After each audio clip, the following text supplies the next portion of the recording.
The purpose of Base Impact as an NGO is to think about ways to use technology to help people. So obviously during the crisis, we were looking around at Co-Notify a few weeks ago in France, and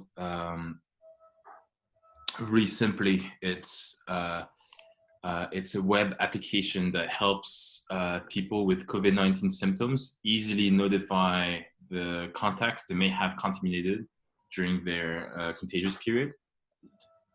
And all this without any tracking, without requiring Bluetooth, GPS, or data, or any kind of data sharing. It's all private.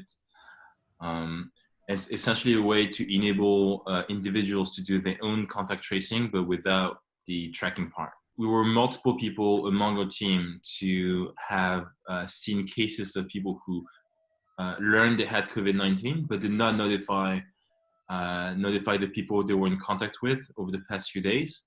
And sometimes this had some pretty bad consequences. So we ask a few guided questions to help jot your memory and see if you may spontaneously remember people when prompted. And then we have a system of memory aids. So for example, at some point we'll say, hey, do you remember who you may have met for the past, between this date and that date? Okay, then next question, did you have any professional meetings over that time? Maybe you went to your banker, you went to see your baker.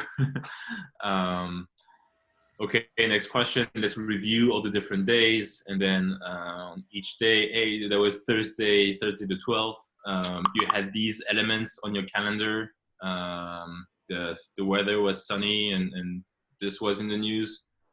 Does this make you remember something or someone that you may have met? So that's how it works. The biggest challenge we had was to make a complicated process simple.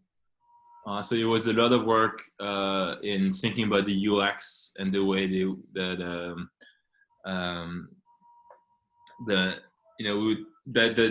app logic would work, but technologically speaking, it's very simple.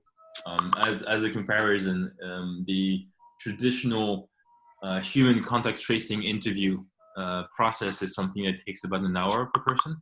So you have someone call you up for an hour to identify with these people. And so this is a big challenge for us, was how do you take something that usually takes an hour by phone and put it into a user-friendly application that people can use by themselves without any training.